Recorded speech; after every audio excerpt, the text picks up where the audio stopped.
시청자 여러분, 대한민국을 호령하는 7,500억 자산가인 제가 길바닥에서 붕어빵을 파는 어린 소녀 앞에 무릎을 꿇게 될 줄은 꿈에도 몰랐습니다. 설마 저 아이가 20년 전 내가 매몰차게 버렸던 내 딸이란 말인가? 10억? 필요 없어요. 당신은 아빠도 아니야. 돈으로 세상 모든 것을 사고 팔 수 있다고 믿었던 오만한 거인. 하지만 단돈 3,000원짜리 붕어빵 한 봉지에 담긴 온기가 20년간 굳게 닫혀있던 재벌 회장의 성벽을 무너뜨리기 시작합니다. 자신이 버린 딸이 구워준 붕어빵을 먹으며 피눈물을 흘려야 했던 한 아버지의 처절한 참회로 가장 화려한 식탁도 결코 채우지 못한 인생의 허기를 채워준 기적 같은 사연을 지금 시작합니다. 본격적인 사연 시작에 앞서 여러분께 묻고 싶습니다. 만약 여러분이 20년 만에 나타난 부자 아버지를 마주한다면 여러분은 그를 용서하실 수 있겠습니까? 아니면 끝까지 그 손을 거절하시겠습니까? 여러분의 생각과 비슷한 경험이 있다면 지금 바로 댓글로 남겨주세요. 여러분의 소중한 한마디가 누군가에게는 큰 위로와 깨달음이 될 수 있습니다. 붕어빵 향기에 핀 인연, 그 가슴 시린 이야기를 지금 시작합니다. 인생에서 가장 시린 계절은 언제라고 생각하시나요? 달력 위의 1월일까요? 아니면 마음속에 희망 한 조각 남지 않은 절망의 순간일까요? 여기 영하 10도의 칼바람보다 더 매서운 현실을 견디는 19소녀가 있습니다. 그리고 모든 것을 가졌지만 정작 단 한 입의 온기조차 삼키지 못하는 8살 소년이 있죠. 전혀 다른 두 세계가 붕어빵 향기를 따라 교차하는 순간 기적은 이미 시작되고 있었습니다. 오늘 들려드릴 이야기는 7,500억이라는 거대한 숫자에 가로막혀 진실을 보지 못했던 한 노인과 낡은 점퍼 차림으로 세상을 구한 소녀의 이야기입니다. 새벽 5시, 세상이 깊은 잠에 빠진 시각입니다. 서울 변두리 가파른 언덕 끝에 아슬아슬하게 매달린 산동네는 서슬퍼런 안개에 덮여 있습니다. 삐걱거리는 낡은 철문을 열고 한 소녀가 나옵니다. 19 지수입니다. 지수의 손은 이미 군데군데 터져 있습니다. 찬물에 불린 팥을 씻고 무거운 반죽통을 옮기느라 고운 결은 사라진 지 오래입니다. 지수는 나직하게 혼잣말을 내뱉습니다. 조금만 더 버티자. 오늘만 잘 넘기면 할머니 수술비 보탤 수 있어. 지수의 하루는 남들보다 5시간 일찍 시작됩니다. 낡은 패딩 점퍼는 구멍이 나 솜털이 빠져나오고 운동화 밑창은 닳아 발바닥으로 지면의 냉기가 그대로 전해집니다. 하지만 지수는 멈출 수 없습니다. 병원 중환자실에서 가느다란 호흡에 의지하고 있는 할머니가 지수의 유일한 가족이자 삶의 이유이기 때문입니다. 지수는 매일 아침 차가운 수돗물에 손을 담그며 생각합니다. 이 물보다 더 차가운 것이 세상의 시선이라고 말입니다. 하지만 지수는 원망하지 않습니다. 원망하기엔 할머니의 병원비 영수증이 너무나 무거웠고 슬퍼하기엔 오늘 구워야 할 붕어빵의 개수가 너무나 많았기 때문입니다. 소녀는 익숙한 손길로 수레를 밀어 골목을 내려갑니다. 바퀴가 구르는 소리가 적막한 새벽 공기를 가릅니다. 그 소리는 마치 지수의 고단한 인생이 내는 비명 같기도 하고 혹은 내일을 향해 나아가는 굳센 발걸음 소리 같기도 합니다. 반면 서울에서 가장 높은 곳, 철통 같은 보안 속에 가려진 선우현 회장의 저택은 정적만이 가득합니다. 7,500억 자산가라는 명성도 화려한 샹들리에의 불빛도 이 집의 그림자를 지우지는 못합니다. 식탁 위에는 산의 진미가 차려져 있습니다. 명인이 갓 지은 솥밥, 최고급 한우, 바다 건너온 과일들. 하지만 8살 하람이는 숟가락을 들 힘조차 없어 보입니다. 하람이는 힘없는 목소리로 말합니다. 싫어. 안 먹을래. 냄새만 맡아도 속이 울렁거려. 하람이는 8개월 전 엄마를 사고로 잃었습니다. 그날 이후 아이는 마음의 문과 함께 목구멍도 닫아버렸습니다.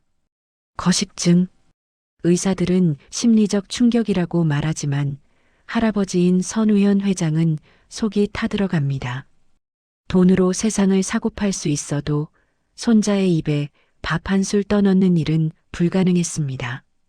선우현 회장은 창밖을 내다보며 낮은 목소리로 탄식합니다. 대한민국을 다 가졌으면 뭐하나. 내 핏줄 하나 살리지 못하는 것을. 그는 평생을 승리자로 살아왔습니다. 남의 약점을 잡고 경쟁자를 쓰러뜨리며 지금의 제국을 건설했습니다.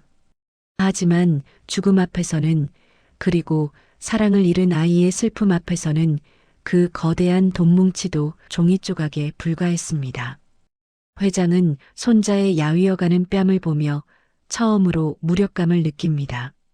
자신의 오만이 빚어낸 결과가 아닌지 뒤늦은 후회가 밀려오지만 그는 여전히 그 원인을 알지 못했습니다.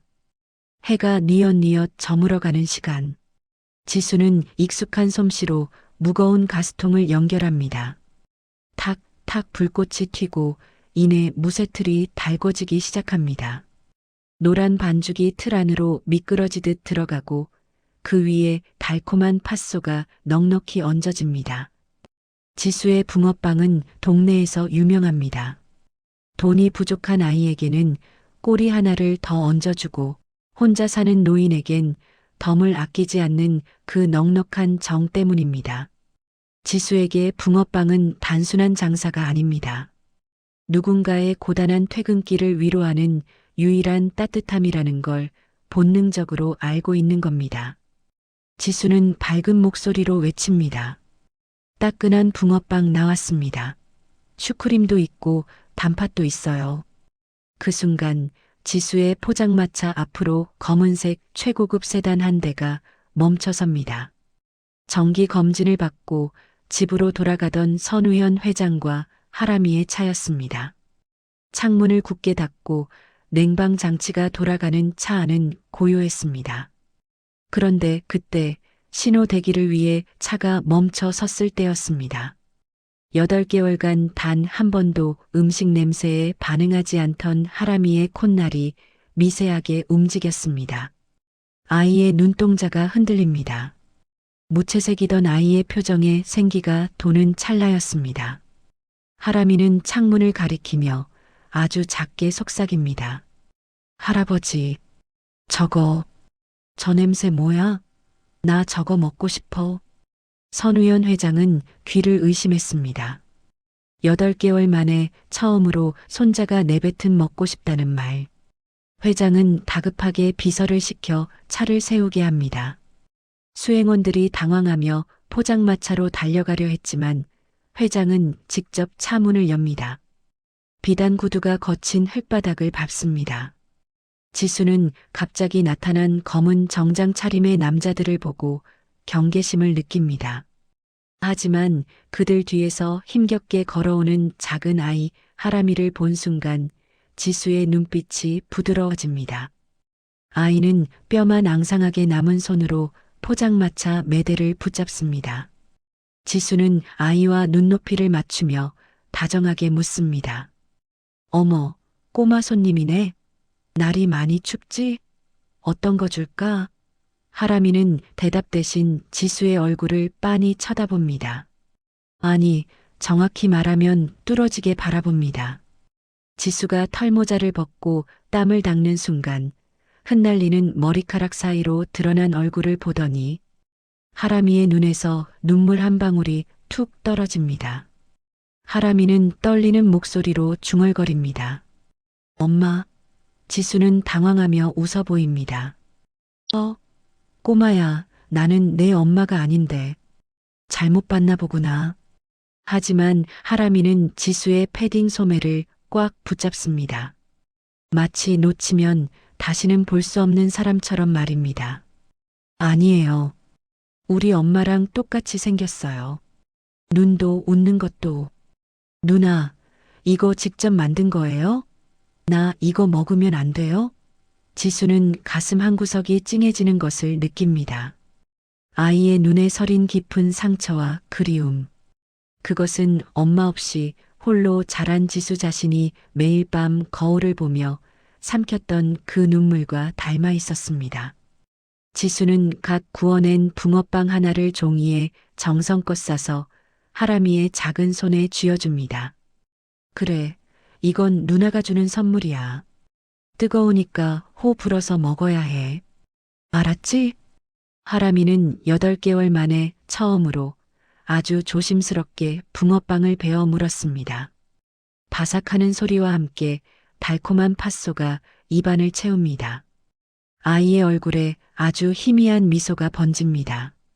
그 모습을 바라보던 선우연 회장의 지팡이가 바닥을 짚으며 미세하게 떨립니다. 그는 보았습니다. 손자의 입으로 들어가는 그 투박한 빵 한 조각이 수억 원짜리 보약보다 더 큰 기적을 일으키는 장면을 말입니다. 그리고 동시에 그는 지수의 얼굴을 보았습니다.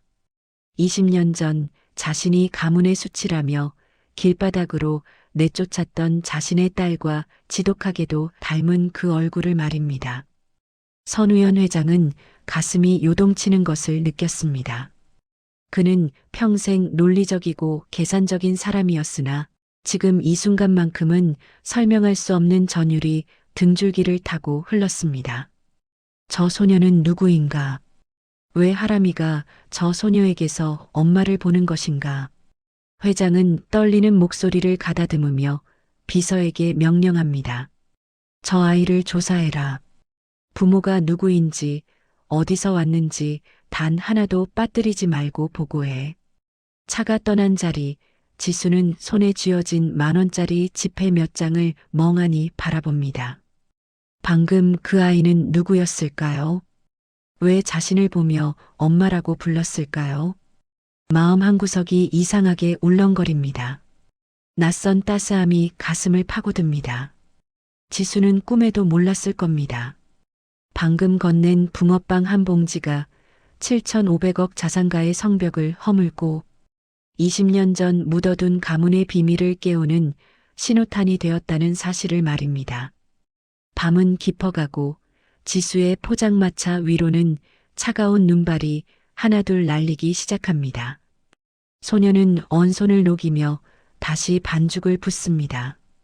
내일은 오늘보다 더 추울 것이라는 일기예보가 들려오지만 지수는 이상하게도 춥지 않았습니다. 하람이가 남기고 간 엄마라는 그 한마디가 지수의 얼어붙은 가슴에 작은 불씨를 지폈기 때문입니다. 누군가에게 자신이 엄마를 떠올리게 하는 존재가 될 수 있다는 것. 그것은 지수에게 단순한 동정을 넘어선 삶의 이유가 되어 주었습니다. 지수는 생각합니다. 엄마, 내 엄마는 어떤 분이었을까? 나도 저 아이처럼 엄마의 품이 그리울 때가 있었는데. 지수는 기억조차 희미한 어머니의 얼굴을 떠올려 봅니다. 할머니는 늘 말씀하셨죠. 내 엄마는 달빛처럼 고운 사람이었다고. 하지만 그 고운 달빛이 왜 지수를 홀로 남겨두고 떠났는지, 왜 지수는 이토록 시린 겨울을 홀로 견뎌야 하는지 지수는 알지 못했습니다. 하지만 이제 운명의 실타래가 조금씩 풀리기 시작했습니다. 평창동 저택으로 돌아온 선우연 회장은 서재에서 밤을 지새웁니다. 그의 앞에는 낡은 사진 한 장이 놓여 있습니다. 20년 전 자신의 손으로 찢어버렸던 딸의 사진이었습니다. 그리고 오늘 본 붕어빵 소녀의 얼굴이 그 사진 위로 겹쳐집니다. 회장은 떨리는 손으로 위스키 잔을 들이켭니다. 만약, 정말 만약에 그 아이가 내 핏줄이라면, 내가 버린 그 아이의 딸이라면. 회장의 머릿속은 복잡한 계산과 뒤늦은 후회로 뒤엉킵니다. 그는 자신의 권위가 무너질까 두려우면서도 손자를 웃게 만든 그 소녀의 손길을 잊을 수 없었습니다. 오만했던 거인의 심장에 미세한 균열이 생기기 시작한 것입니다.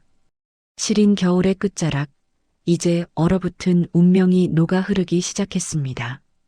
과연 선우연 회장은 지수의 정체를 확인하고 어떤 선택을 하게 될까요? 그리고 지수를 보며 엄마를 떠올린 하람이의 거식증은 기적처럼 나을 수 있을까요?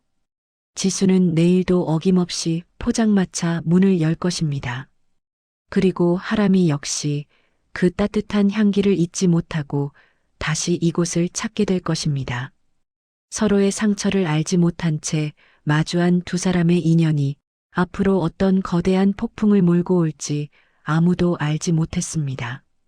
낡은 붕어빵 포장마차 주위로 소리 없이 쌓이는 눈송이들처럼 진실은 천천히 그러나 확실하게 세상을 덮어갈 준비를 하고 있었습니다. 지수는 다시금 불꽃을 살핍니다. 무쇠틀이 달궈지는 소리가 정적을 깹니다. 그녀의 손은 여전히 차갑지만 그 손끝에서 태어나는 붕어빵만큼은 세상 그 무엇보다 뜨겁습니다.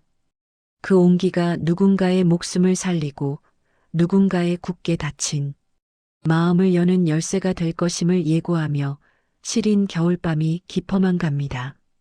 다음 이야기 7,500억 자산가의 추적과 20년 전 묻어둔 비밀의 문이 열리는 그 숨막히는 진실의 순간을 기대해 주십시오. 7,500억이라는 거대한 숫자가 한 사람의 인생을 얼마나 눈멀게 할 수 있을까요? 평생을 승리자로만 살아온 한 남자가 있습니다. 남의 약점을 쥐고 흔들며 성을 쌓아 올린 선우현 회장. 하지만 그는 오늘 자신이 쌓아 올린 그 높은 성벽 위에서 인생에서 가장 처참한 패배를 맛보게 됩니다. 그것도 아주 작고 투명한 유리창 너머 붕어빵을 굽는 한 소녀의 뒷모습을 통해서 말이죠. 20년 전 자신이 잔인하게 짓밟았던 진실이 다시 살아 돌아와 그의 목을 조르기 시작했습니다. 돈으로 세상을 사고팔 수 있다고 믿었던 오만한 거인이 한 봉지 3,000원짜리 붕어빵을 파는 아이 앞에서 무너져 내리는 순간을 우리는 목격하게 될 것입니다. 평창동 대저택의 서재는 깊은 밤에도 불이 꺼지지 않았습니다. 선우연 회장은 책상 위에 놓인 한 장의 보고서를 뚫어지게 내려다보고 있었습니다. 비서실을 통해 긴급하게 올린 이지수라는 여학생에 대한 신상 정보였습니다. 이름 이지수, 나이 19. 가족관계는 투병 중인 할머니가 유일함. 그리고 보고서의 가장 아랫줄, 선우연의 눈동자가 잘게 떨리기 시작했습니다. 지수의 어머니 이름 은혜연. 그 세 글자가 종이 위에서 칼날처럼 일어나 선우연의 심장을 베어냈습니다. 선우연은 떨리는 손으로 서랍 깊숙한 곳을 뒤졌습니다. 20년 동안 단 한 번도 열어보지 않았던, 아니 차마 열어볼 용기가 없었던 낡은 가죽함이었습니다. 함을 여는 순간 낡은 종이 냄새와 함께 묻어두었던 과거의 공기가 서재를 가득 채웠습니다. 그 안에는 누렇게 변색된 사진 한 장이 들어 있었습니다. 사진 속에는 맑은 눈을 가진 한 여인이 환하게 웃고 있었습니다. 오늘 오후 붕어빵 포장마차에서 털모자를 벗으며 땀을 닦던 지수의 얼굴과 소름 끼칠 정도로 닮은 얼굴이었습니다. 선우연은 낮게 움츠렸습니다. 혜연아, 설마 내가 정말 그곳에 있었던 거냐? 우리 아이를 데리고 그 모진 풍파를 홀로 견디며 살았던 거냐? 20년 전의 기억이 거대한 파도처럼 밀려왔습니다. 선우연은 당시 가업을 물려받아야 했던 야망 넘치는 청년이었습니다. 그런 그에게 평범한 집안의 딸이었던 은혜연은 가문의 수치이자 성공을 가로막는 걸림돌일 뿐이었습니다. 선우연의 아버지는 단호했습니다. 저런 아이와 엮이는 건 우리 가문의 급에 맞지 않는다. 내가 진정선율의 주인이 되고 싶다면 당장 정리해라. 만약 거절한다면 너 역시 이 집안의 핏줄임을 포기해야 할 것이다. 선우연 역시 성공에 눈이 멀어 있었습니다. 그는 자신을 붙잡으며 눈물로 호소하던 혜연을 차갑게 뿌리쳤습니다. 선우연의 목소리는 칼보다 날카로웠습니다. 내 인생에서 꺼져줘. 너 같은 여자가 넘볼 자리가 아니야. 돈이면 다 되잖아. 이만큼 줄 테니 다신 내 눈앞에 나타나지 마. 그것이 마지막인 줄 알았습니다. 건네준 수표 몇 장이면 깨끗이 정리될 비릿한 인연이라 믿었습니다. 하지만 혜연은 그날 선우연의 아이를 품은 채 홀로 빗속으로 사라졌습니다. 그녀가 수표를 찢어 발기며 던졌던 마지막 눈빛을 선우연은 20년 동안 외면하며 살아왔습니다. 그리고 20년이 지난 오늘 그 아이가 낡은 패딩 점퍼를 입고 길바닥에서 붕어빵을 구우며 자신의 손자를 살려낸 것입니다. 선우연은 숨이 막히는 것을 느꼈습니다. 자신이 그토록 멸시했던 가난의 현장에 자신의 친딸이 던져져 있었다는 사실이 비수처럼 가슴을 찔렀습니다. 회장은 다급하게 비서를 호출했습니다. 그의 목소리는 쇳소리가 섞인 듯 갈라져 있었습니다. 지금 당장 이 아이의 칫솔이나 머리카락을 구해와라. 무슨 수를 써서라도 유전자 검사를 진행한다. 단 한 사람에게도 발설해서는 안 된다. 내 허락 없이 이 정보를 외부에 발설하는 자는 지구 끝까지 쫓아가서 매장할 것이다. 알겠나? 비서는 당황한 기색이 역력했지만 회장의 서슬 퍼런 기세에 곧장 방을 나섰습니다. 선우연은 창문을 활짝 열었습니다. 평창동의 차가운 밤 공기가 들이닥쳤지만 심장 속에서 타오르는 들불을 끄기에는 역부족이었습니다. 죄책감이 거대한 공포가 되어 그를 집어삼키고 있었습니다. 만약 정말 내 딸이라면 나는 지난 20년 동안 대체 무슨 짓을 저지른 것인가. 며칠 뒤 선우연 회장의 손에는 하얀 봉투 하나가 들려 있었습니다. 유전자 검사 결과지였습니다. 그는 봉투를 뜯을 엄두가 나지 않아 한참을 망설였습니다. 평생을 수조원의 계약서에 사인하며 눈 하나 깜빡이지 않던 철의 여인 선우연의 손이 사시나무 떨듯 떨렸습니다. 간신히 봉투를 찢고 종이를 꺼냈습니다. 활자가 눈앞에서 춤을 췄습니다. 친자관계 성립 확률 99.99%. 종이가 바닥으로 툭 떨어졌습니다. 선우연은 비틀거리며 의자에 주저앉아 두 손으로 얼굴을 감쌌습니다. 으아! 짐승 같은 울음소리가 정적을 깼습니다. 그것은 단순한 눈물이 아니라 후회의 절규였습니다. 자신의 딸을 길바닥으로 내몰고 그 딸이 낳은 자식인 하람이조차 거식증으로 죽어가는 것을 지켜만 보았던 자신의 오만함에 대한 처절한 고백이었습니다. 혜연이 죽었다는 소식은 이미 비서를 통해 확인했습니다. 그녀는 고된 노동과 영양실조로 10년 전 세상을 떠났다고 했습니다. 선우연은 가슴을 쥐어뜯었습니다. 내가 죽인 거야. 혜연이도 내 딸의 인생도 내가 죽인 거라고. 그는 곧장 차를 몰아 지수의 포장마차가 있는 달동네로 향했습니다. 하지만 가까이 다가갈 수는 없었습니다. 그는 화려한 세단 안에서 숨죽인 채 멀리서 지수를 지켜보았습니다. 지수는 여전히 언손을 호호 불어가며 붕어빵을 굽고 있었습니다. 퇴근길 직장인들에게 머리 숙여 인사하고 잔돈을 건네며 환하게 웃는 그 얼굴 위로 20년 전 자신이 버렸던 혜연의 미소가 겹쳐졌습니다. 선우연은 핸들을 꽉 쥐었습니다. 손등에 핏대가 섰습니다. 내가 무슨 짓을 한 거야. 내 딸을, 내 귀한 핏줄을 저런 추위 속에 방치하고 나는 따뜻한 방에서 와인을 마시고 있었단 말인가. 눈물이 뺨을 타고 흘러내렸습니다. 평생 울어본 적 없던 사내의 눈물은 뜨겁다 못해 통증을 유발했습니다. 선우연은 차 문을 열고 뛰어나가 딸의 손을 잡고 싶었습니다. 미안하다고, 내가 아빠라고, 이제 이 고생 끝내게 해주겠노라고 외치고 싶었습니다. 하지만 발이 떨어지지 않았습니다. 20년의 세월은 너무나 깊은 절벽이 되어 그들 사이를 가로막고 있었습니다. 지수가 만약 진실을 알게 된다면 자신을 용서할 수 있을까요? 아니, 그보다 먼저 자신이 자신을 용서할 수 없었습니다. 그때 포장마차 앞으로 낯익은 얼굴이 보였습니다. 바로 손자 하람이었습니다. 하람이는 비서의 손을 잡고 지수에게 다가가 있었습니다. 지수는 하람이를 보자마자 눈높이를 맞추며 다정하게 머리를 쓰다듬었습니다.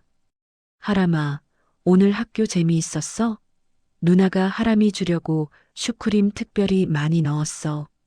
아이는 지수의 손길에 배시시 웃으며 붕어빵을 한 입 크게 베어 물었습니다.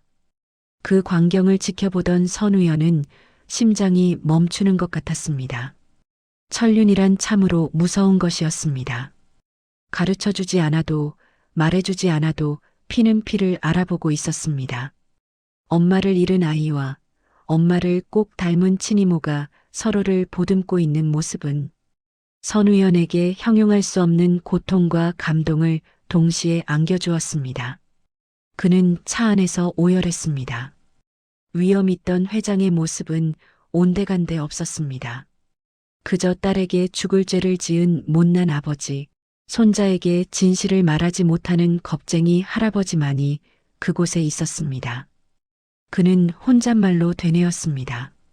지수야, 미안하다. 아빠가 너무 늦었지? 아니, 아빠라고 부를 자격도 없겠지. 지수는 붕어빵을 팔아 할머니의 병원비를 대고 있었습니다. 선우연은 비서를 통해 그 병원비조차 지수가 몇 달째 밀려 있다는 사실을 알고 있었습니다. 자기는 수억 원짜리 건강검진을 받으면서 친딸은 단돈 몇만 원이 없어 병원 로비에서 고개를 숙이고 있었던 것입니다. 밤이 깊어지자 지수는 포장마차를 정리하기 시작했습니다. 무거운 가스통을 옮기고 매대를 닦는 손길이 고단해 보였습니다. 선우연은 지수가 언덕길을 올라 사라질 때까지 눈을 떼지 못했습니다. 저 가냘픈 어깨에 짊어진 삶의 무게가 얼마나 무거울지 이제야 비로소 보이기 시작했습니다. 그는 결심했습니다. 이 아이를 다시는 추위에 떨게 하지 않겠노라고. 20년 전의 빚을 목숨을 걸고서라도 갚겠노라고 말입니다. 하지만 운명은 그에게 순순히 용서를 허락하지 않았습니다. 다음 날 아침 선우연의 집무실로 청천벽력 같은 소식이 전해졌습니다. 지수가 있는 달동네 일대가 재개발 구역으로 묶여 강제 철거가 시작되었다는 소식이었습니다. 시청과 건설사의 유착으로 예정보다 빠르게 용역들이 투입되었다는 보고였습니다. 선우연은 보고를 받자마자 책상을 쾅 내리쳤습니다. 뭐라고? 지금 당장 그 현장으로 가야 해. 지수야, 안 된다. 아빠가 갈 때까지 제발 무사해야 해. 선우연은 코트도 챙기지 못한 채 방을 뛰쳐나갔습니다. 그는 미친 듯이 가속 페달을 밟았습니다. 비명과 굉음이 가득한 달동네 현장을 향해 달리는 그의 머릿속에는 오직 하나뿐이었습니다. 20년 전에는 비겁하게 도망쳤지만 이번만큼은 절대로 뺏기지 않겠다는 처절한 의지였습니다. 그는 핸들을 잡은 손을 바들바들 떨며 기도했습니다. 신이 있다면 제발 한 번만 기회를 달라고. 내 딸 지수를 지킬 수 있는 마지막 기회를 달라고 말입니다. 철거 현장에 도착했을 때 눈앞에 펼쳐진 광경은 지옥 그 자체였습니다. 무너지는 천막 사이로 지수의 비명소리가 들려왔습니다. 안 돼요. 이거 가져가면 안 돼요. 우리 할머니 약값이란 말이에요. 지수는 부서지는 포장마차 매대를 온몸으로 막아서고 있었습니다. 용역들의 거친 손길이 지수를 밀쳐냈고 소녀는 차가운 시멘트 바닥 위로 나뒹굴었습니다. 선우연의 눈동자가 경악으로 물들었습니다. 벼랑 끝에 선 거인의 부성애가 이제 폭발하기 시작합니다. 시청자 여러분, 과연 선우연 회장은 아수라장이 된 철거 현장에서 딸 지수를 무사히 구해낼 수 있을까요? 그리고 20년 만에 마주하게 될 부녀의 첫 대면은 어떤 모습일까요? 한 사람의 오만이 불러온 비극이 이제 뜨거운 눈물의 현장에서 정점을 찍으려 합니다. 무너진 포장마차와 벼랑 끝에 부성애가 부딪히는 그 숨막히는 순간을 기대해 주십시오. 여러분은 살면서 천륜이라는 단어의 무게를 느껴보신 적이 있습니까? 피는 물보다 진하다고 하지만 그 피눈물을 쏟게 만든 장본인이 인생에서 가장 비참한 순간에 눈앞에 나타난다면 과연 어떤 기분이 들까요? 오늘 들려드릴 이야기는 인생의 벼랑 끝에서 마주한 가장 잔인한 진실에 관한 이야기입니다. 7,500억 자산가라는 이름 뒤에 숨어있던 비겁한 아버지가 무너져가는 달동네. 골목길에서 드디어 자신의 추악한 업보와 마주하게 됩니다. 하늘도 무심하시지 지수의 포장마차가 있는 달동네에 진눈깨비가 흩날리던 아침이었습니다. 예고도 없이 들이닥친 검은 옷의 사내들, 용역들의 거친 함성이 정적을 깨뜨렸습니다. 지수는 팥을 삶던 솥을 붙잡고 절규했습니다. 안 돼요. 이거 가져가면 안 돼요. 우리 할머니 약값이에요. 제발 이것만은 내버려 두세요. 지수는 필사적으로 매대를 붙잡았지만 덩치 큰 사내들의 힘을 이겨내기엔 역부족이었습니다. 투박한 붕어빵 틀이 바닥으로 내동댕이 쳐졌고 지수가 새벽부터 정성껏 준비한 노란 반죽이 차가운 진흙탕에 쏟아졌습니다. 지수는 바닥에 엎드려 쏟아진 반죽을 손으로 훑어 담으며 울었습니다. 이것만은 안 된다고 제발 살려달라고 애원했습니다. 하지만 용역들에게 지수의 눈물은 그저 업무를 방해하는 귀찮은 장애물일 뿐이었습니다. 그 소란에 놀라 집 밖으로 나온 할머니가 비틀거리며 지수에게 다가왔습니다. 아이고 이놈들아, 우리 애 좀 놔줘라. 이 불쌍한 애가 무슨 죄가 있다고 이러느냐. 할머니는 지수를 감싸 안으려다 용역의 거친 손길에 그만 차가운 시멘트 바닥 위로 고꾸라지고 말았습니다. 할머니 정신 좀 차려보세요. 지수는 쓰러진 할머니를 붙들고 울부짖었습니다. 하지만 용역들은 아랑곳하지 않고 포장마차의 천막을 찢어발겼습니다. 지수의 세상이, 그녀의 유일한 희망이 그렇게 처참하게 부서져 내리고 있었습니다. 그때였습니다. 좁은 골목길을 뚫고 검은색 세단 한 대가 비명 지르듯 급브레이크를 밟으며 멈춰 섰습니다. 코트도 제대로 걸치지 못한 채 차에서 뛰어내린 남자는 선우연 회장이었습니다. 그는 눈앞에 펼쳐진 광경에 넋이 나간 듯 멈춰 섰습니다. 진흙탕에 주저앉아 할머니를 안고 오열하는 딸 지수의 모습, 그리고 20년 전 자신이 해연을 내쳤던 그날처럼 차갑게 부서지고 있는 한 여자의 살. 선우연의 눈동자가 핏발로 가득 찼습니다. 당장 멈춰. 이 손들 다 치우지 못해. 선우연의 목소리는 골목 전체를 얼어붙게 할 만큼 위압적이었습니다. 용역 반장이 인상을 쓰며 다가오려 했지만 곧이어 뒤따라온 비서실장과 건장한 수행원들이 그들을 가로막았습니다. 선우연은 비틀거리며 지수에게 다가갔습니다. 아니, 자신의 딸에게 다가갔습니다. 그는 떨리는 손으로 지수의 어깨를 잡으려 했지만 지수는 증오 섞인 눈빛으로 그의 손을 모질게 쳐냈습니다. 오지 마세요. 당신들이 뭔데, 당신이 뭔데 우리 할머니를 이렇게 만들고 우리 집을 부숴요. 당신 같은 부자들이 뭘 안다고 여기까지 와서 이래요? 지수는 선우연을 그저 자신들을 괴롭히는 건설사 쪽 사람이라 생각했습니다.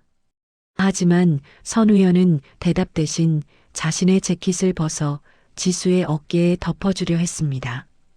그의 눈에선 굵은 눈물이 뚝뚝 떨어졌습니다. 지수야, 미안하다. 이 아빠가 너무 늦게 왔어. 지수는 그 단어 아빠라는 소리를 듣는 순간 시간이 멈춘 듯 굳어버렸습니다. 20년 동안 단 한 번도 불러보지 못한 이름, 꿈에서조차 자신을 버렸던 그 단어가 이 화려한 노신의 입에서 흘러나왔기 때문입니다. 지수는 선우연의 얼굴을 뚫어지게 바라봤습니다. 그리고 며칠 전부터 자신을 지켜보던 그 차, 자신을 조사하던 그 시선들이 퍼즐 조각처럼 맞춰지기 시작했습니다. 엄마가 죽기 전날 밤 낡은 사진첩에서 몰래 꺼내보며 하염없이 울던 사진 속의 그 청년. 세월이 흘러 머리는 희끗해졌지만 그 눈매만은 분명했습니다. 지수의 표정이 경악에서 차가운 분노로 바뀌었습니다. 아빠, 지금 당신 입에서 나온 그 말이 진심이에요? 당신이 선우현이야? 선율그룹 그 선우현 회장. 지수는 떨리는 손으로 바닥에 뒹구는 붕어빵 봉투를 집어 던졌습니다. 이제 와서 아빠 노릇하겠다고요? 우리 엄마 죽을 땐 어디 있었는데. 병원비가 없어서 차가운 반지하 방에서 숨도 제대로 못 쉬고 죽어갈 때 당신은 어디서 뭘 하고 있었는데. 지수의 외침은 비수가 되어 선우연의 가슴에 꽂혔습니다. 선우연은 아무 말도 하지 못한 채 고개를 떨구었습니다. 7,500억 자산가라는 명성도 세상을 호령하던 카리스마도 딸의 정당한 분노 앞에서는 먼지처럼 가벼워졌습니다. 지수는 쓰러진 할머니를 들쳐업으려 애쓰며 말을 이었습니다. 도와줄 필요 없어요. 당신 돈, 당신 권력, 우리에겐 다 더러운 오물일 뿐이니까. 우리 엄마가 그랬어. 아빠 같은 거 없어도 우린 당당하게 살 수 있다고. 그러니까 당장 꺼져. 내 눈앞에서 사라지라고. 지수는 수행원들의 도움마저 거절한 채 신음하는 할머니를 등에 업고 빗속을 걷기 시작했습니다. 낡은 운동화가 흙탕물을 밟을 때마다 선우연의 심장은 조각조각 부서졌습니다. 선우연은 비를 맞으며 그 자리에 망연자실하게 서 있었습니다. 딸의 뒷모습을 보며 그는 깨달았습니다. 자신이 버린 것은 단순히 과거의 연인이 아니라 자신의 영혼이자 유일한 구원이었다는 것을 말입니다. 그는 무릎을 꿇었습니다. 진흙탕 바닥에 고급 정장 바지가 젖어갔지만 상관없었습니다. 지수야, 아빠가 잘못했다. 제발 한 번만 아빠라고 부를 기회를 주렴. 선우연의 통곡 소리가 무너진 포장마차의 잔해들 사이로 공허하게 울려 퍼졌습니다. 비는 더 거세졌고 지수의 모습은 멀어져 갔습니다. 선우연은 비서실장에게 명령했습니다. 지수와 할머니를 병원으로 옮겨라. 대한민국에서 가장 좋은 병원으로. 그리고 오늘 이 철거를 지시한 놈들 단 한 놈도 남기지 말고 매장해버려. 그의 목소리에는 다시금 서늘한 광기가 서렸습니다. 하지만 그것은 타인을 향한 분노가 아니라 자신을 향한 지독한 혐오의 표현이었습니다. 지수는 할머니를 업고 응급실 복도에 앉아 있었습니다. 어깨에 걸쳐진 선우연의 코트가 너무나 무겁고 뜨겁게 느껴져 그녀는 그것을 바닥에 내팽개쳤습니다. 그녀의 눈에는 눈물조차 마른 듯 했습니다. 오직 하나 자신들을 버리고 평생을 호의호식하며 살아온 생물학적. 아버지에 대한 증오만이 혈관을 타고 흘렀습니다. 그녀는 굳게 결심했습니다. 죽어도 저 사람의 도움은 받지 않겠노라고. 그것이 엄마의 한을 풀고 자신을 지키는 유일한 길이라 믿었습니다. 하지만 할머니의 상태는 생각보다 심각했습니다. 폐에 물이 차고 의식은 돌아오지 않았습니다. 병원 관계자가 다가와 엄청난 금액의 수술비와 입원비를 내밀었을 때 지수는 다시 한번 현실이라는 거대한 벽 앞에 부딪혔습니다. 그녀의 손엔 붕어빵을 팔아 모은 꼬깃꼬깃한 10,000원짜리 몇 장뿐이었습니다. 지수는 벽에 머리를 기대고 눈을 감았습니다. 엄마, 나 어떻게 해야 해? 저 사람 돈은 죽어도 쓰기 싫은데 우리 할머니가 죽어가. 그때 병원 복도 저편에서 다시 선우연의 그림자가 비치기 시작했습니다. 그는 지수의 곁으로 다가오지 못한 채 멀찍이 서서 딸을 바라보았습니다. 선우연은 비서에게 신용카드를 건네며 속삭였습니다. 모든 비용을 결제해라. 지수가 눈치채지 못하게 조용히 처리해. 하지만 지수는 이미 그를 보고 있었습니다. 지수는 자리에서 일어나 선우연에게 다가갔습니다. 그리고 차가운 눈빛으로 말했습니다. 내 허락 없이 한 푼이라도 쓰면 나 여기서 혀 깨물고 죽을 거예요. 당신 돈으로 우리 할머니 살려봤자 할머니가 기뻐하실 것 같아? 선우연은 딸의 서슬 퍼런 경고에 가슴이 내려앉았습니다. 지수야, 우선 할머니부터 살려야지. 나중에 나를 죽여도 좋으니 제발 이번 한 번만 아빠 말을 들어주렴. 선우연의 애원에도 지수는 요지부동이었습니다. 지수는 낡은 가방에서 꼬깃꼬깃한 쪽지 하나를 꺼냈습니다. 그것은 엄마가 남긴 유언과도 같은 글이었습니다. 돈으로 산 용서는 용서가 아니다. 지수는 그 쪽지를 선우연의 눈앞에 들이댔습니다.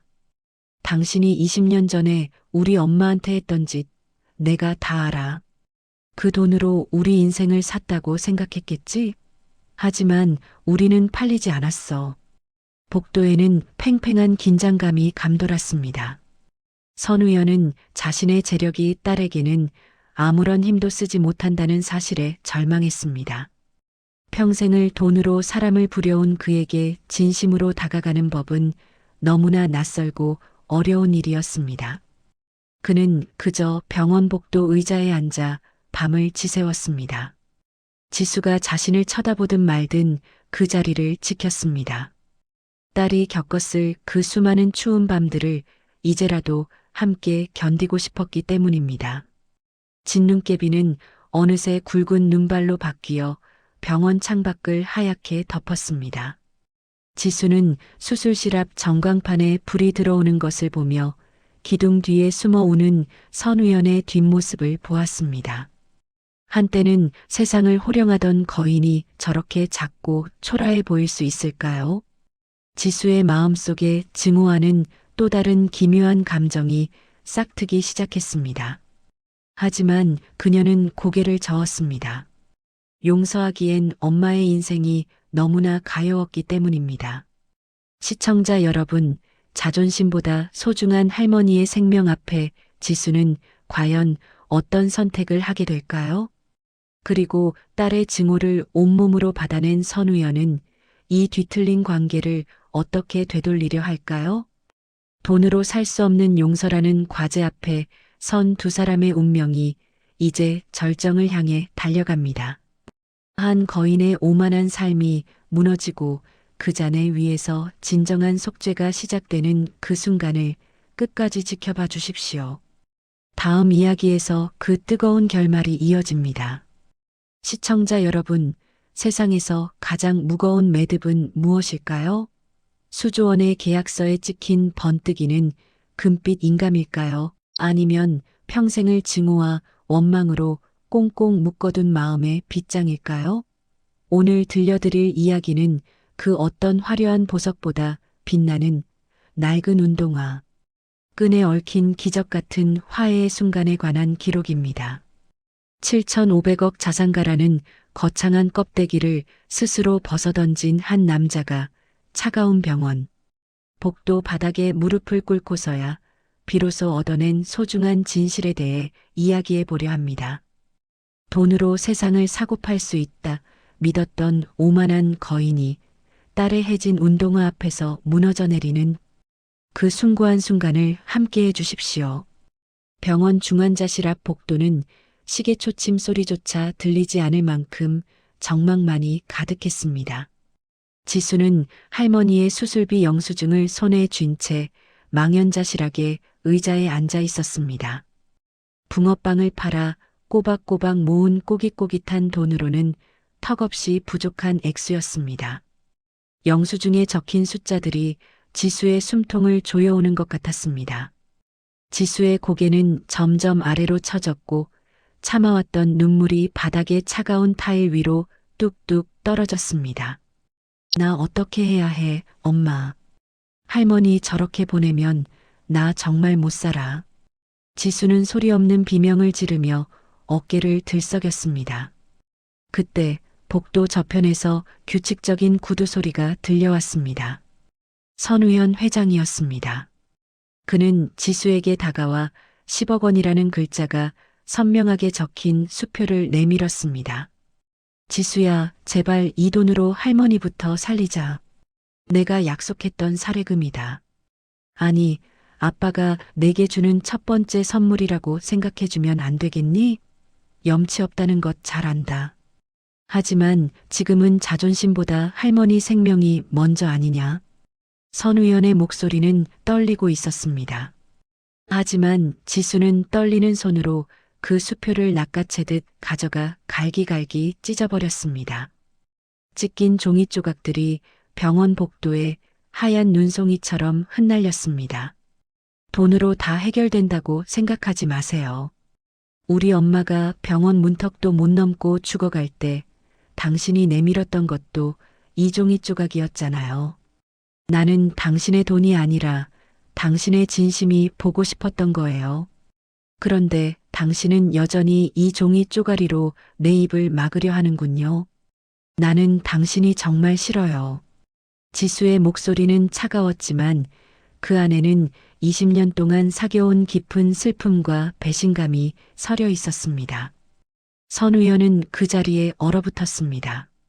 돈이면 세상을 다 가질 수 있다고 믿었던 그에게 딸의 거절은 그 어떤 비수보다 날카로운 통증으로 다가왔습니다.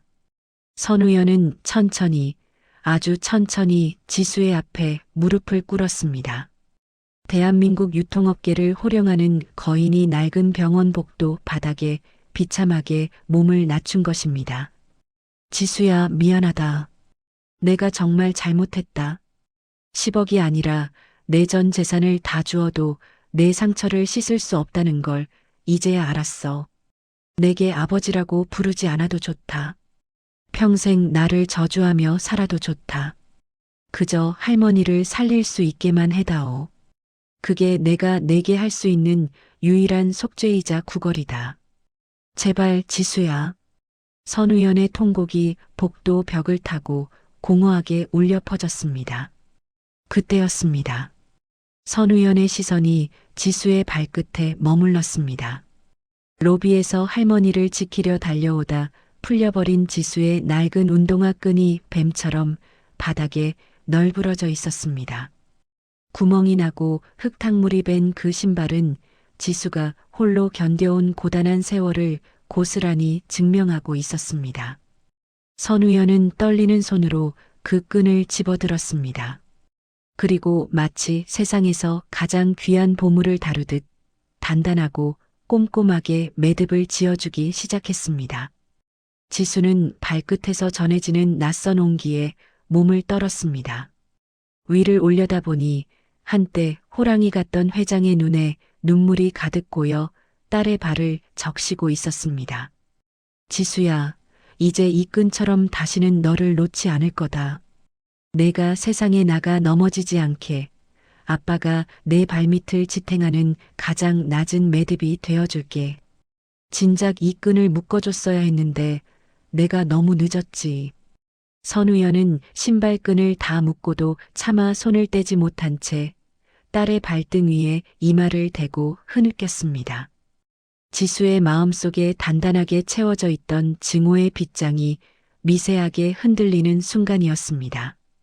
하지만 운명은 그들에게 또 다른 시련을 던졌습니다. 병원 로비에서 할아버지를 기다리던 손자 하람이가 사라진 것입니다. 엄마를 닮은 지수 누나를 찾겠다며 혼자 병원 밖으로 나간 하람이는 길을 잃고 말았습니다. 하필이면 그곳은 지수가 살던 달동네의 철거 현장 근처였습니다. 비보를 전해 들은 지수와 선우연은 사색이 되어 현장으로 달려갔습니다. 아수라장이 된 철거 현장, 포크레인의 굉음과 무너지는 건물 더미 사이로 작은 아이의 가냘픈 울음소리가 들려왔습니다.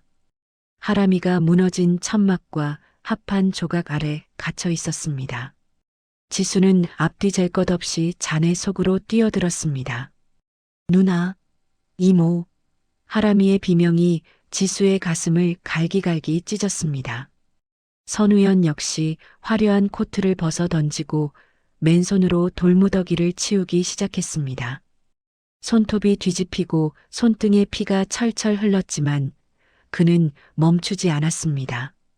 20년 전에는 비겁하게 야망을 위해 도망쳤지만 이번만큼은 내 아이들을 절대로 잃지 않겠다는 처절한 부성애의 발현이었습니다. 지수와 선우연은 함께 힘을 합쳐 거대한 기둥을 들어 올렸습니다. 지수가 하람이를 품에 안고 구멍을 빠져나오는 찰나 약해진 건물의 잔해가 선우연의 어깨 위로 쏟아져 내렸습니다. 아빠, 지수의 입에서 자신도 모르게 그토록 거부했던 그 단어가 비명처럼 터져나왔습니다. 선우연은 쏟아지는 자갈과 흙더미 속에서도 하람이가 지수의 품에 안겨 무사한 것을 보고 희미하게 웃었습니다. 지수야, 방금 뭐라고 불렀니? 다시 한 번만 말해주겠니? 내 평생 그 소리를 다시 듣게 될 줄은 몰랐다. 선우연의 눈에서 흐르는 피와 눈물이 뒤섞여 먼지 쌓인 바닥을 적셨습니다. 지수는 하람이를 비서에게 맡기고 선우연에게 달려가 그의 손을 붙잡고 통곡했습니다. 아빠, 제발 정신 차리세요. 우리 엄마처럼 나만 두고 가지 마세요. 내가 잘못했어요. 그러니까 제발 눈 좀 떠보세요. 지수의 용서는 그렇게 극적인 생사의 갈림길에서 찾아왔습니다. 지수는 선우연의 상처난 손을 자신의 옷소매로 닦아내며 울었습니다. 아빠가 되면 다 이런 거예요? 왜 자기 몸 부서지는 줄도 모르고 남을 구해요? 이제 알겠으니까 제발 그만 아프세요. 지수의 외침은 비로소 벽을 허물고 선우연의 가슴에 닿았습니다. 다행히 선우연은 큰 고비를 넘겼고 하람이 역시 지수와 할아버지의 품에서 안정을 되찾았습니다. 빗속에 홀로 남겨졌던 선우연은 이제 더 이상 혼자가 아니었습니다. 딸의 원망은 연민으로 그리고 다시 화해의 시작으로 변해갔습니다. 병원으로 돌아온 선우연은 지수의 손을 꼭 잡고 놓지 않았습니다. 그는 지수의 할머니를 위해 대한민국 최고의 의료진을 구성하고 밤샘 수술을 지원했습니다. 이것은 더 이상 돈의 위력을 과시하는 행위가 아니었습니다. 한 남자가 자신의 삶에서 가장 소중한 사람들을 지키기 위해 바치는 진심 어린 속죄의 행위였습니다. 수술실에 빨간 불이 꺼지고 할머니의 고비가 넘겼다는 주치의의 소식이 들려왔을 때 지수와 선우연은 서로의 손을 맞잡고 참았던 숨을 내뱉었습니다. 지수는 선우연이 묶어준 자신의 운동화 끈을 다시 한번 내려다보았습니다. 그 매듭은 단순히 신발을 고정하는 천 조각이 아니었습니다. 20년의 세월을 돌아 끊어졌던 천륜을 다시 잇는 단단하고 질긴 약속이었습니다. 지수는 비로소 깨달았습니다. 진정한 용서란 상대방의 죄를 깨끗이 지워주는 것이 아니라 그가 진심으로 사죄할 수 있는 시간을 허락해주는 것임을 말입니다. 선우연은 지수의 손등을 어루만지며 속삭였습니다. 지수야, 내 엄마가 하늘에서 보고 계시겠지. 내가 이제야 너를 찾았다고, 너를 위해 신발끈을 묶어줬다고 말이야. 선우연 회장은 이제 더 이상 화려한 집무실에만 갇혀 지내지 않았습니다.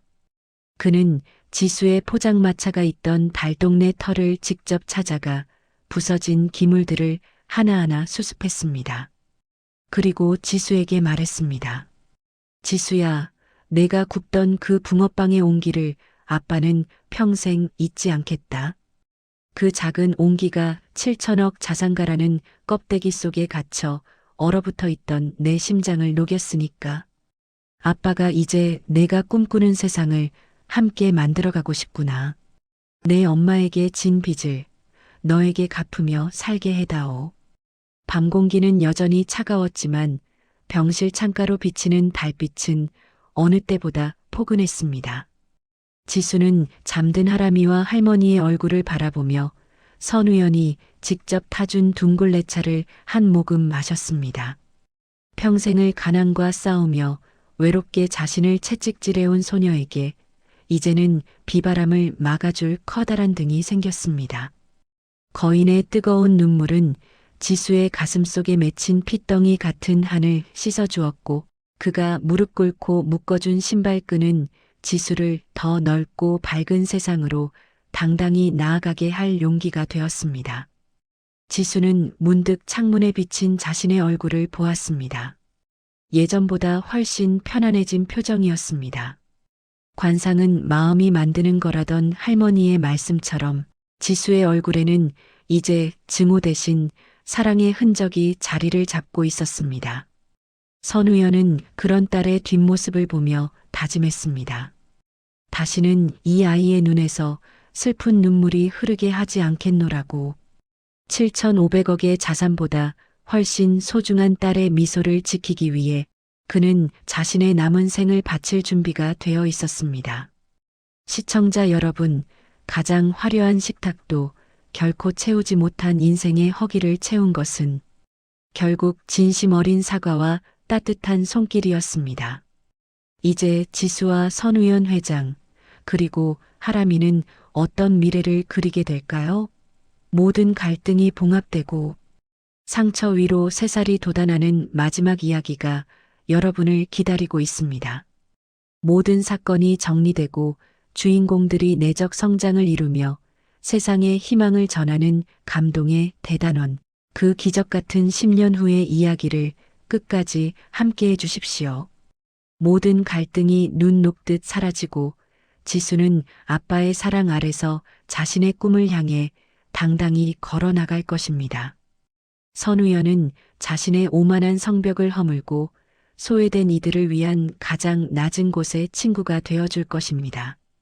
이들의 아름다운 동행이 우리에게 전하는 여운은 무엇일까요? 마지막 챕터에서 그 위대한 여정의 마침표를 찍어보려 합니다. 여러분, 인생이라는 긴 터널을 지나온 끝에 마주하는 가장 눈부신 풍경은 무엇일까요? 통장의 잔고도 남들이 우러러보는 명예도 아닐 겁니다. 내 곁을 지켜주는 사람의 온기, 그리고 과거의 나를 용서하고 맞이하는 평온한 저녁 식사 한 끼일 것입니다. 여기 7,500억이라는 거대한 숫자에 갇혀 평생을 춥게 살았던 한 거인이 있습니다. 그리고 그 거인의 얼어붙은 성벽을 붕어빵 한 봉지의 온기로 녹여낸 한 소녀가 있죠. 10년이라는 세월이 흘러 그들이 써내려간 기적 같은 후일담을 지금 시작합니다.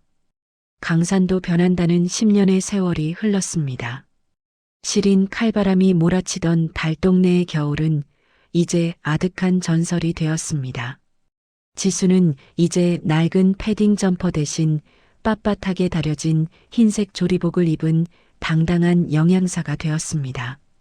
선우연 회장의 전폭적인 후원도 있었지만 지수는 단 한순간도 자신의 힘으로 일어서는 법을 잊지 않았습니다. 낮에는 대학에서 식품 영양학을 공부하고 밤에는 아빠 선우연의 곁에서 세상 사람들에게 가장 건강한 온기를 전하는 법을 배웠습니다. 지수는 이제 대한민국에서 가장 따뜻한 급식을 만드는 사람으로 불립니다. 그녀가 운영하는 급식센터는 단순히 배를 채우는 곳이 아닙니다. 엄마의 손길이 그리운 아이들, 외로운 노인들에게 지수는 늘 붕어빵의 꼬리 부분을 덤으로 얹어주던 그 마음으로 영양 가득한 식단을 짭니다. 지수는 말하곤 합니다. 음식에 담긴 온기는 몸이 아니라 마음을 먼저 데운다는 것을요. 그녀의 식단에는 늘 정성이 깃들어 있습니다. 단순한 한 끼가 아니라 누군가에게는 살아갈 희망이 된다는 사실을 그녀는 누구보다 잘 알고 있기 때문입니다. 할머니는 어떻게 되셨냐고요? 지수와 선우연의 지극정성 덕분에 할머니는 기적처럼 건강을 회복하셨습니다. 이제는 지수가 사들인 고운 한복을 입고 평창동 저택의 너른 마당을 산책하는 것이 할머니의 일상이 되었습니다. 선우연 회장은 매일 아침 할머니의 방을 찾아 문안 인사를 올립니다. 한때는 가문의 급을 따지며 사람을 등급으로 나누던 오만한 사내였지만 이제 그는 할머니를 이 세상 그 누구보다 귀한 어른으로 모십니다. 할머님, 오늘날이 참 좋습니다. 지수가 좋아하는 꽃들이 마당에 가득 피었네요. 저희를 이렇게 지켜봐 주셔서 정말 감사합니다. 선우연 회장의 말에 할머니는 그 투박하고 주름진 손으로 사위의 손을 가만히 잡으십니다. 그 두 손이 맞닿을 때 지난 20년의 해묵은 상처는 눈 녹듯 사라집니다. 돈으로도 살 수 없었던 평화가 그들의 마당에 가득 차오릅니다.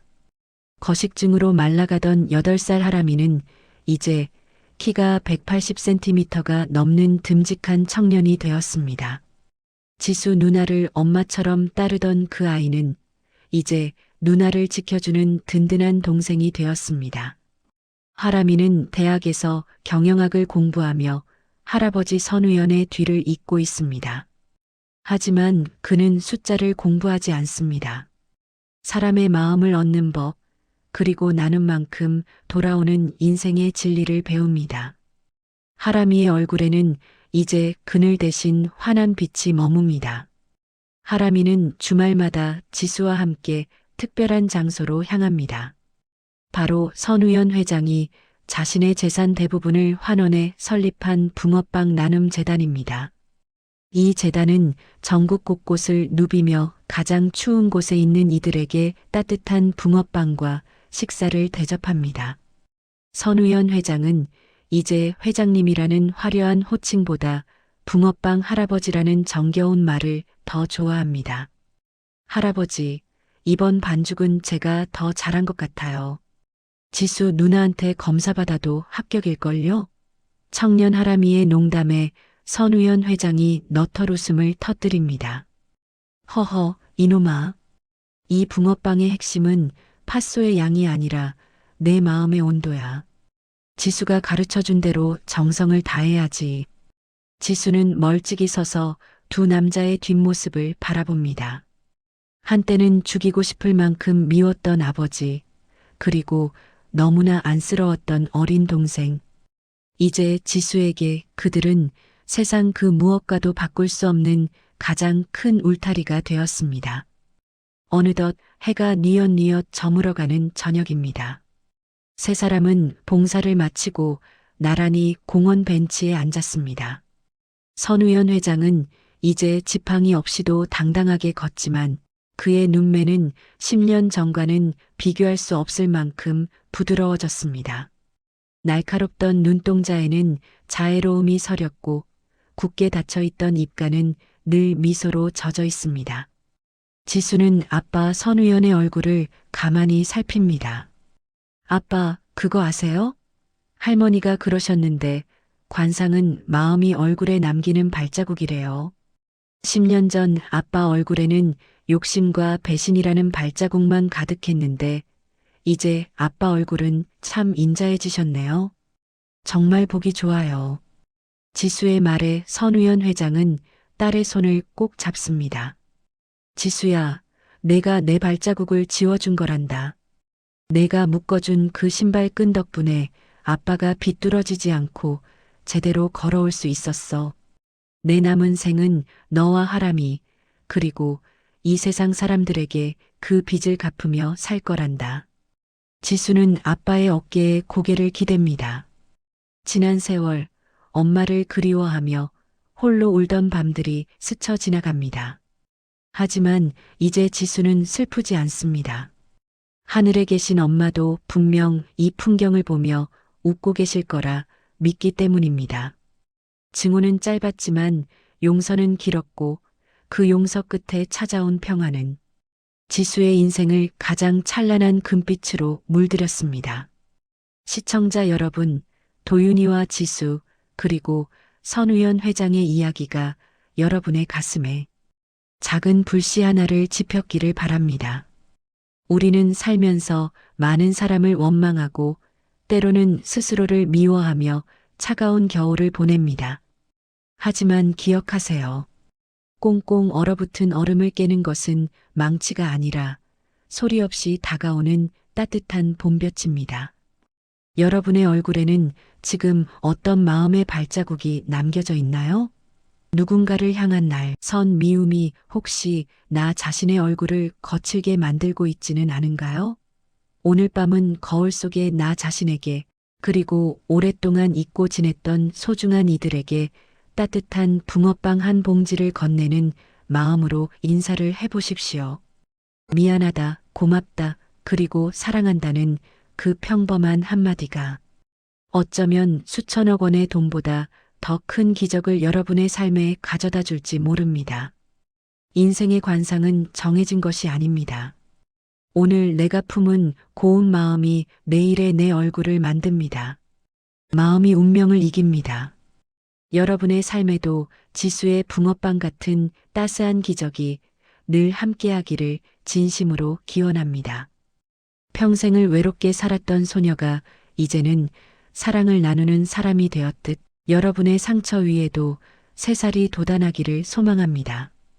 어둠이 깊을수록 별은 더 밝게 빛납니다.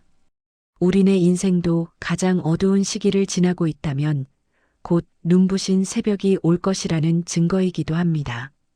지수와 선우연 회장이 보여준 그 화해와 성장의 드라마가 오늘 여러분의 지친 하루의 작은 위로가 되었기를 바랍니다. 지금까지 긴 이야기 함께 해주셔서 감사합니다. 여러분 모두 평안하고 따뜻한 밤 되십시오. 조심히 들어가세요.